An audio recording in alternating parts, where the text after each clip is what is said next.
Hello everyone. Again we are here today to learn about a new topic.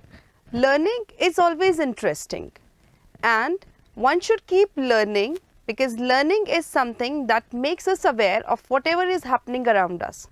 So today the topic that we are going to cover is diversity and discrimination.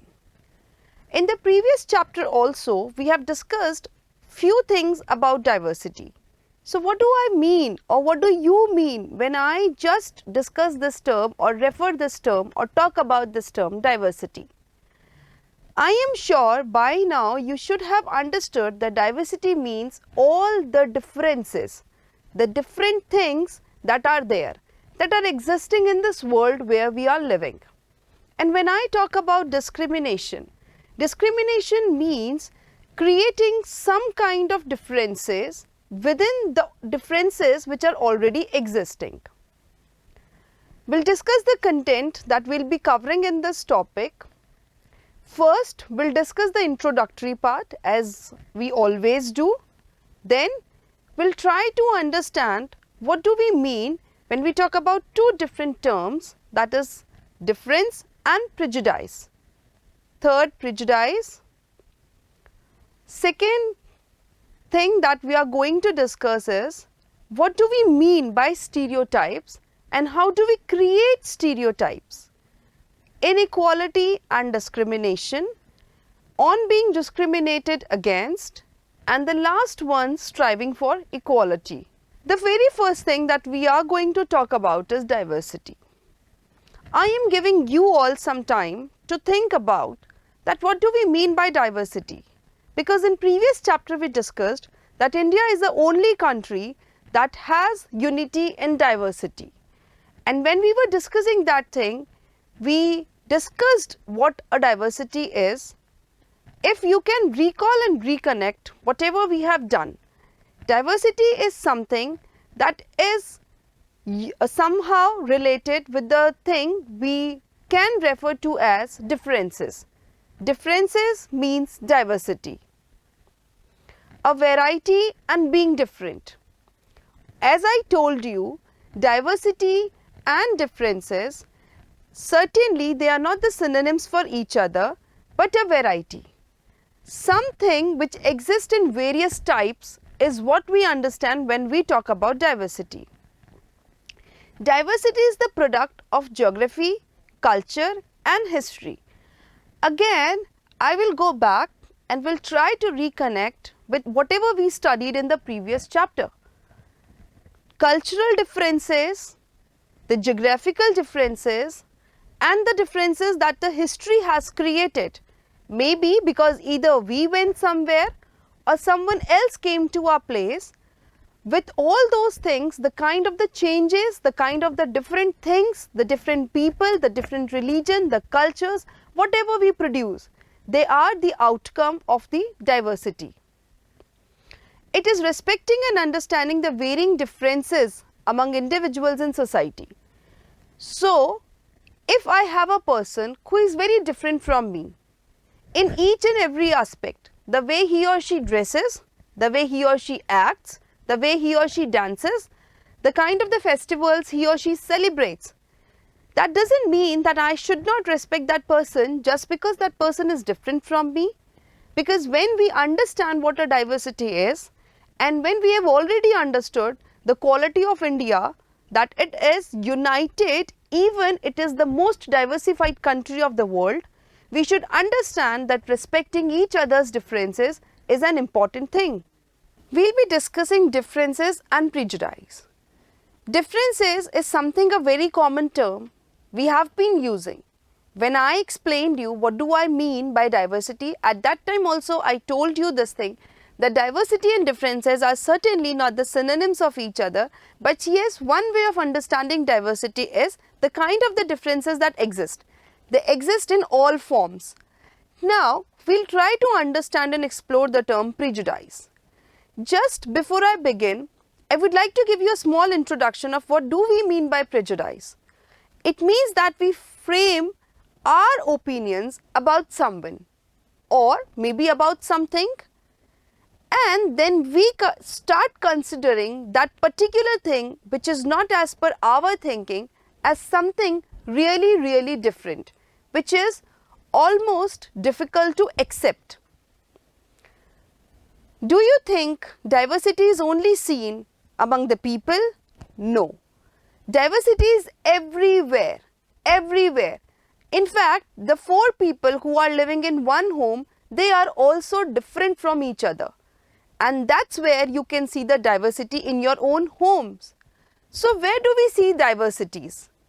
We see diversities in people. Anything that relates with people or anything that comes to your mind when I talk about people. Again, the way they dress, the way they eat, the way they speak, everything is one reason why they are different. Dresses, food, what I like, you may not like. Even if we belong to same place, that doesn't mean that our food choices or the choices of the clothes that we are going to wear is almost the same. Festivals that we celebrate, the religion that we follow. Every person who is living in India is not bound to follow a particular religion. That means I can follow a different religion, you can follow a different religion, and the four members of one family can also follow four different religions. And that is the beauty of India. Diversity is not only seen in the things that we have discussed, but also the foods and the crops that are grown that people eat. Why? Now we will go back and we'll try to reconnect whatever we have learned earlier. As I told you, the diversity is seen, it's a mixture of the cultural differences, the geographical differences and the historical differences.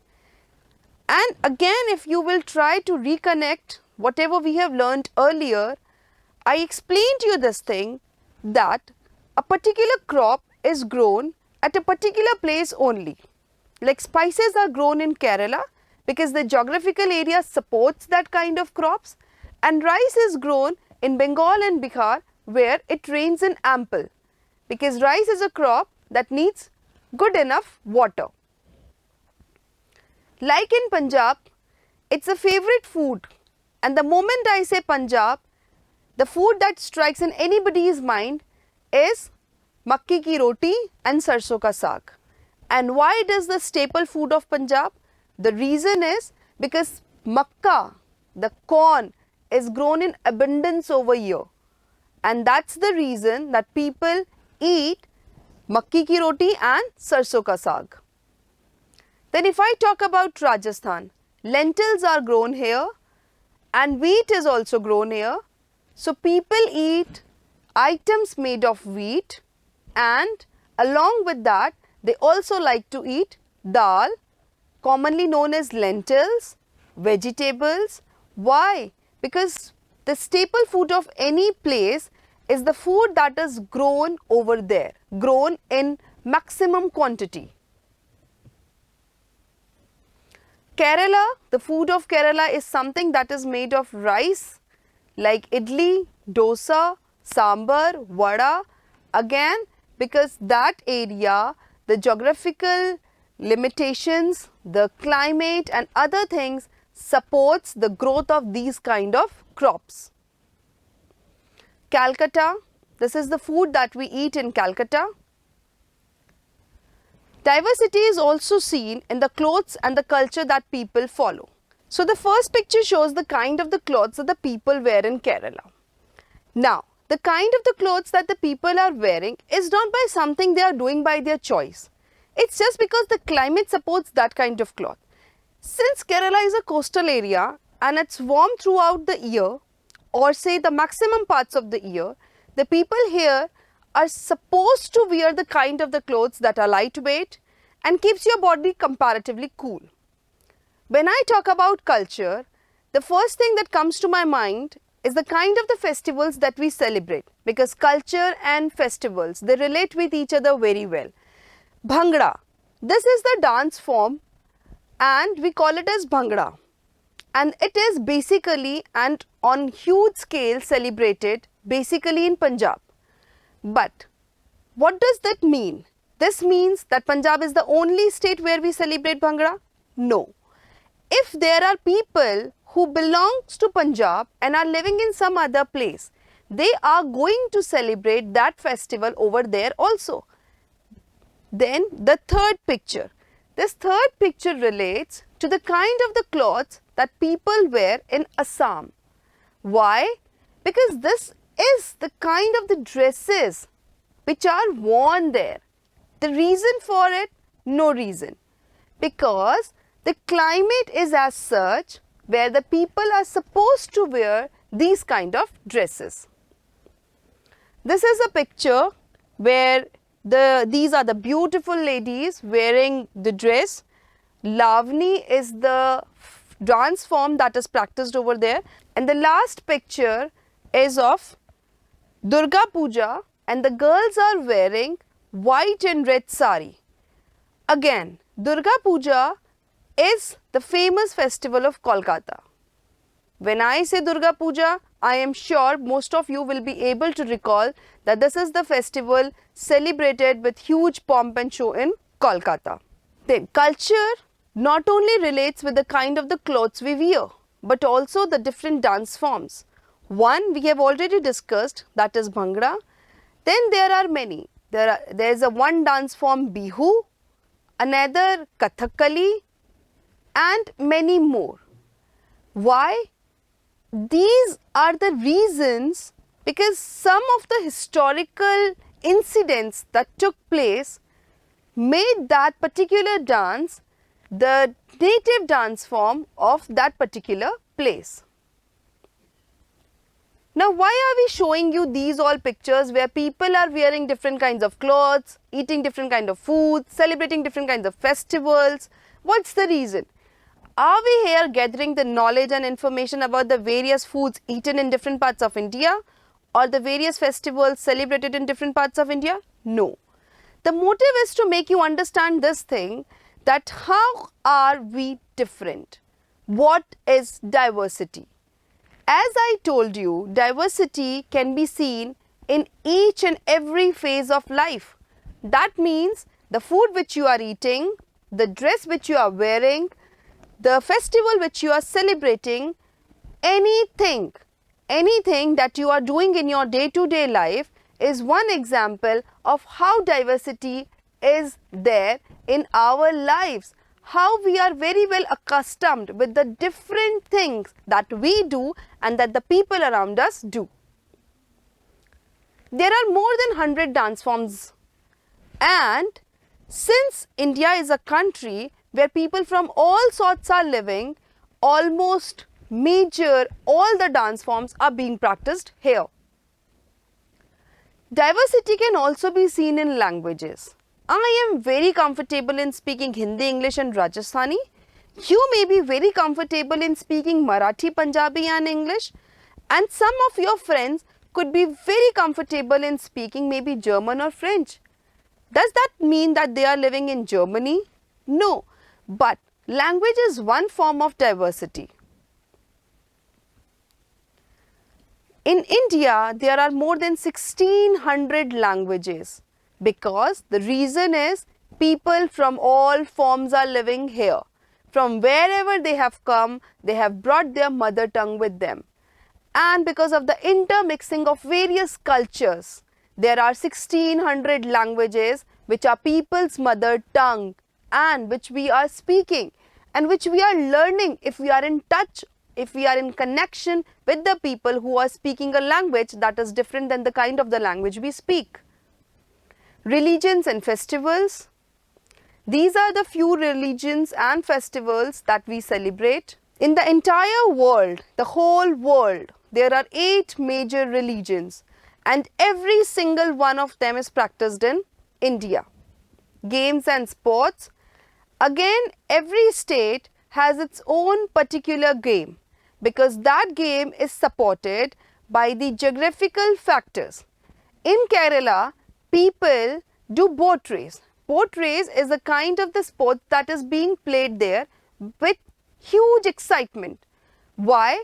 Because Kerala is a place situated It's a coastal area situated near water. There are various backwater sources over there.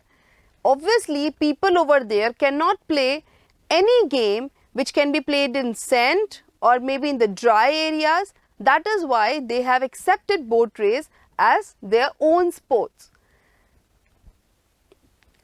In Punjab, people play kabaddi because they are very fond of eating.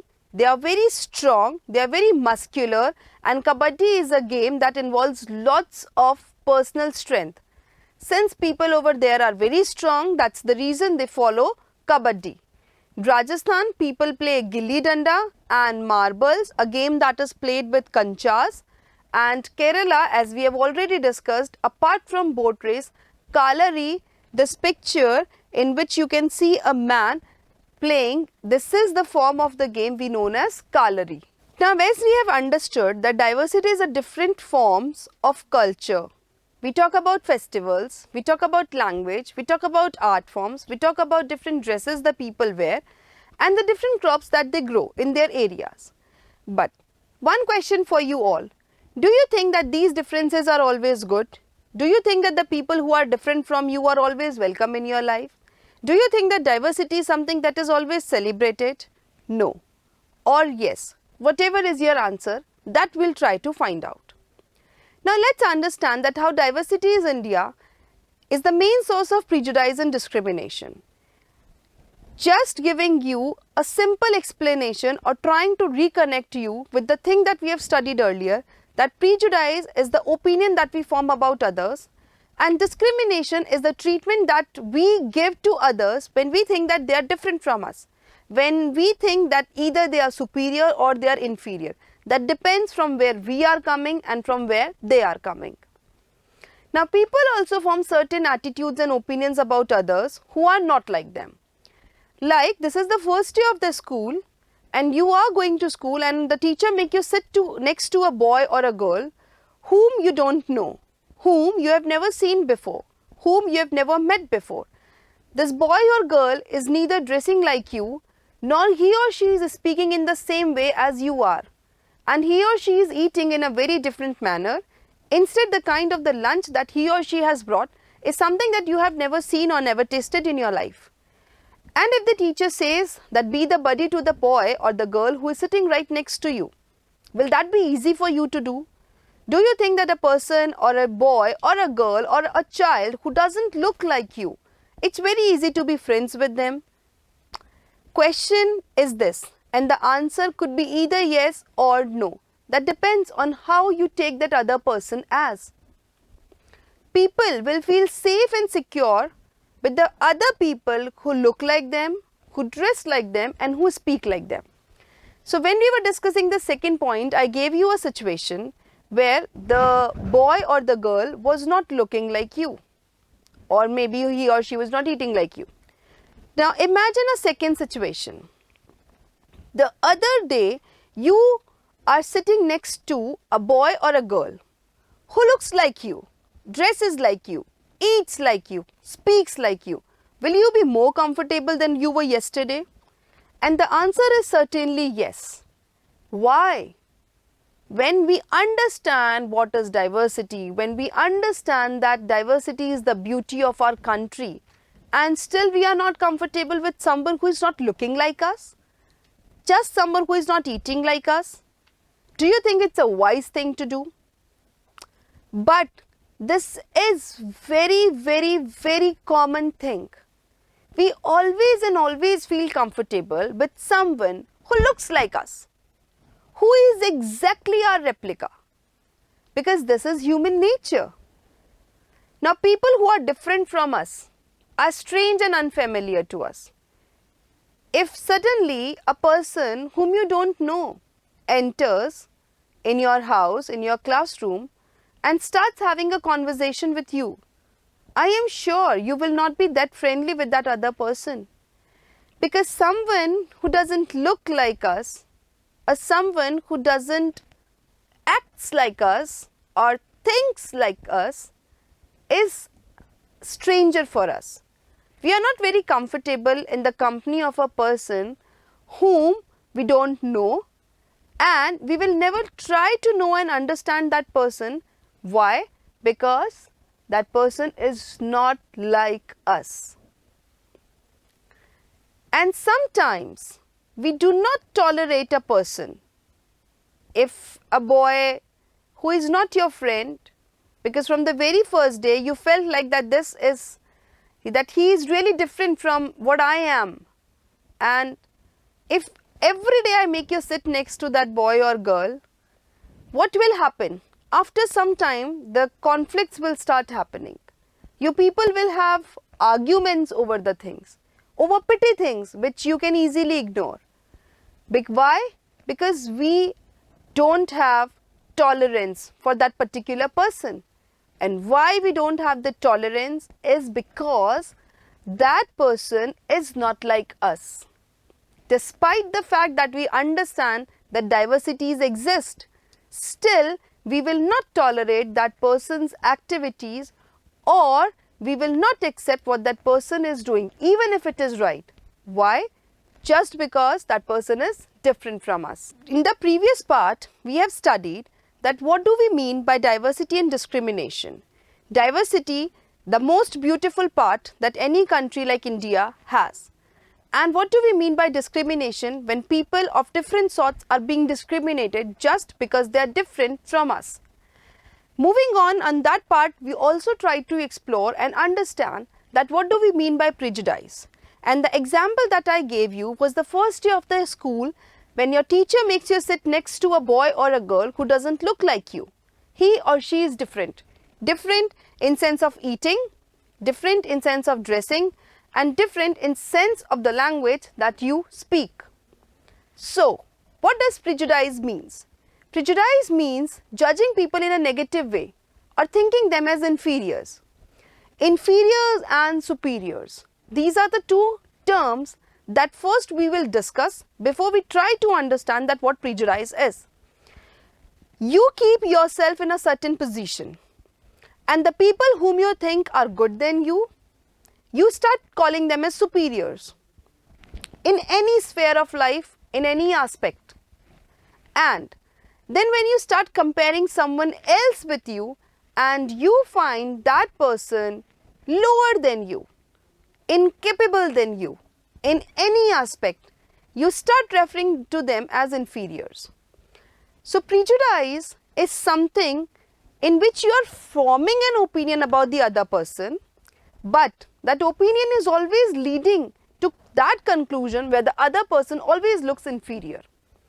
Inferior in any sense. Maybe that person doesn't dress as smartly as you do. Maybe that person is not influencing like you. He or she doesn't have a charming personality, or in any way, whichever way you want to compare. And every time you take a point and you start comparing that person and you find that that person is inferior, you frame an opinion. And this opinion is known as prejudice. When our opinions about certain people are always negative, we always see them as stingy, lazy, and we carry some opinions about them just because of those statements. These are the prejudices that we carry about them. Now, certain opinion about rural people who lives in the rural areas, what do we think? Before we move on, it's a general question for you all. If I say you that you are living in a metro city, and I say you that all right, today we have to go to our native village, we'll stay there for 2-3 days. So what is the first thought that comes to your mind? Will you be happy going there? No, because you have a very different opinion about the people who lives in rural areas and you consider them as inferior. There are many reasons for this. See, the people who lives in rural areas, we think that they are ignorant, they are not updated, they have no knowledge that what is happening in the outside world. They are illiterate because the literacy rate is very poor. We have never tried to find out the reason that why is the literacy rate very low in rural areas. But we have framed an opinion that people in the rural areas are very illiterate. They are not civilized. That means they are not cultured like us. Cultured means eating with forks and spoons, following all the dining rules like that, speaking, how to stand, how to meet and greet people, and they are very superstitious. They are very superstitious. Who is a person who is superstitious?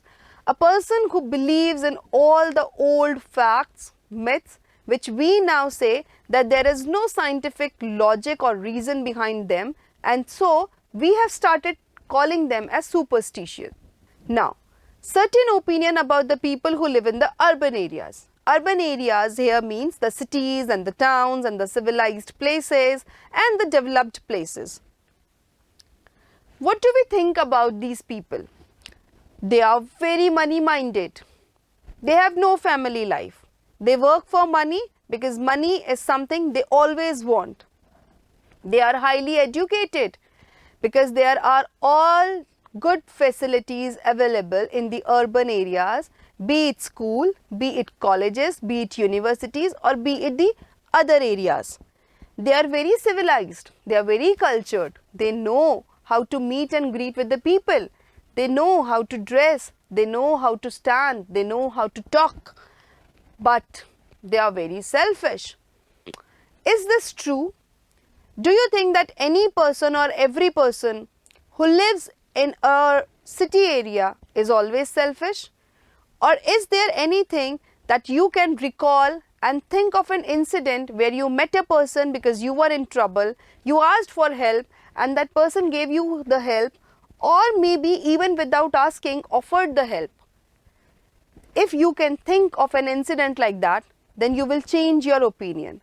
But just because what other people think and what other people have framed their opinions about, and since they are sharing their opinions with you, is that so that everybody you know or everybody you don't know is of the same type? No. Now, rural people. People in villages do not like to use modern technology. Okay. So, if I say that a person, say suppose Ram lives in a village, and the moment I talk about him, you will think that he will never like to use modern technology, because these people, the people who live in villages, they are not very good at the technical part. Okay. More than 50% of the Indians live in villages. What's the reason behind this? The reason is that most of the crops that we eat is grown in villages, in the rural areas. And a country like India, with the population that counts the second largest in the world, we have so many mouths to feed. Where we'll get the crops from? We'll get it from all the rural areas where these village people are growing the crops. In peak harvesting and plantation season, families spend 12 to 14 hours working in the field. This you must have heard since you were a child, that since the plantation season is on, the harvesting season is on, almost all the family members, be it a child, be it a grown-up man or an old person in the family, they all are working in the field together for maximum hours of the day. Here we refer to 12 to 14 hours a day. So does that mean that they are working by their choice, or they are working for fun? They are working to feed the people of this country. Villagers are forced to migrate to cities in search of work. So those months of the year when there is no farming thing to do, when there are no crops to be grown, when there are no crops to be harvested, that's the time of the year when these people are asked or they are forced to migrate. Migrate means moving from one place to another for a longer duration, that you are going to stay there. Reason could be any. You sometimes move by choice and sometimes you move by force. Migration means either moving by choice or moving by force. And these people, why do they migrate? Because when the year ends or the time of the year when there is nothing to be done in the fields, that time they have no point in staying in the fields, in the villages. At that time they have to move towards the cities to find a work over there. So these are some of the perceptions that we have about rural people. Let's talk about the urban people now. This is how the cities look like. Beautiful, skyrocketing buildings, very clean, advanced technologies. And what do we know? That life in the city is very easy, because at a click you have all the facilities, all the things that you want. People here are spoiled and lazy. Why lazy? Because there is no hard work to be done here. You are sitting comfortably on your sofas, on your cozy chairs, and just at one click you can get everything delivered at your home. There is no hard work. And the children here are very pampered, so they are spoiled. And since there is no hard work to be done, certainly they are lazy. In cities, the families spend very less time with each other. And the reason is that they are busy with their work. People in cities care only and only about money and not about the people. This we have already discussed when I was showing you that diagram, that people in the cities, they are selfish. Selfish means a person who only and only thinks about himself or herself. And living in city is expensive, because if you want to avail all the facilities, if you want to have a comfortable life, you need to pay for those comforts. Paying means increasing the expenditures. A large part of people's earning is spent on rent and transport, because if you want a comfortable life, you will need a big house full of all the facilities. For that you need to pay a good rent, or if you have your own house, you need to spend a huge amount, a big sum of amount to get such kind of house constructed. And when you have to move from one place to another, you have to use your own transport, because you know, people in city, they are very fancy living people. This is what the other people have the perception about. And in that case, you will pick up your own vehicle and you will go from one place to another, which adds to the cost of transport. Now, again I talk about a general perception, a general prejudice that people have. It is very common nowadays that people think that English is the best language. A person who speaks English fluently, without any mistake, flawlessly, that person is superior in our eyes. The moment we interact with that person and that person impresses us with their good communication skills, we start thinking, wow, that person is amazing. I should be friend with that person, or he should be my friend. Why? Just because he speaks good English? This is just our opinion, because we have made our mind to think like that, and we have started understanding this thing, that English is the superior language and all other languages are not as good as English is. But it is just we who are forming these opinions, carrying these opinions to other people and creating such kind of prejudices. When I told you in the beginning that there are 1600 languages and every language is spoken over here, how can we think that only one particular language is good? And how can we frame our opinion about only a person who speaks good English?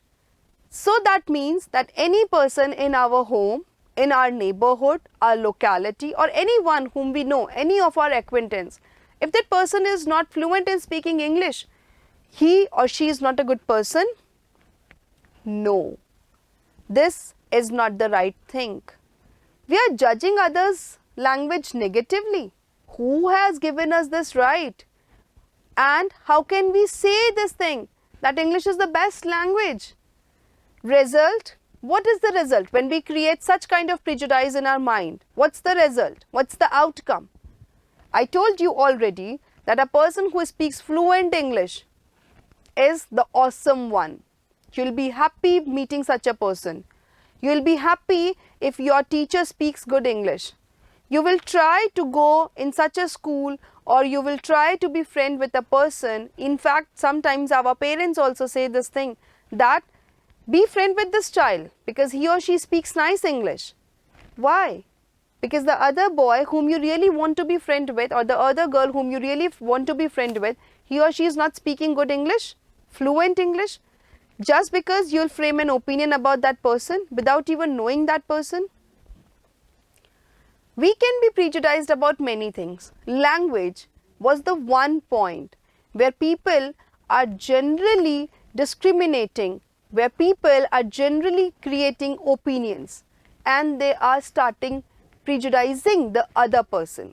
But apart from language, there are many other things about which we can be prejudiced. Religious beliefs. You may consider one religion as superior and the other religion as inferior. No, we cannot do that. All religions are equal. The color of their skin, someone who is whitish, someone who has a fair tone, someone who has a darker tone. Do you think that a person with a different skin color can be thought of as inferior or superior? These things are beyond our control. These things depend on the geographical location where we live. So that is never and never something which we can base our opinion on. The region they come from. If I have, met a person who has come from an area which is actually a backward area. Okay, I will not name any state, or we will not discuss any particular place about this. But there are many places which are not as civilized and as developed compared to the areas where we are living. If I live in a metro city in Mumbai, Delhi, and if a person who has come from some other place which is not as developed, the moment I will meet that person and in general conversation I will ask, where have you come from? And after knowing that person's place, I will not give that warmly affection to that person, because I will always frame this opinion in my mind that this person has come from that place, and that place is not as good as the place I am living from. But you have not even met that person nicely. You don't even know anything about that person. Then the languages they speak, which we have already discussed in detail, and the clothes we wear. Every time the kind of the cloth I wear doesn't always mean that this is the way I always dress. Someday you find me wearing a different kind of cloth, and someday you find me wearing a kind of a cloth which you like. I may speak good language today and I may fumble tomorrow, but that is never a case where you can frame an opinion about me or about someone else. We are not talking about you or just me. We are talking about the general, the society that lives around us, our lively, our society, our communities. Why? Why are we framing the opinions? Now, one question for you all. Do you think is prejudice good? I have told you the pros and the cons. I have told you that no language is good, no language is bad. I have told you that no region is good, no region is not good or bad. No religion is superior, no religion is inferior. No skin color is good, no skin color is better, no skin color is best. Now, after having so much of discussion, what do you think? Is prejudice good? Do we frame the opinions about others? Are those opinions good?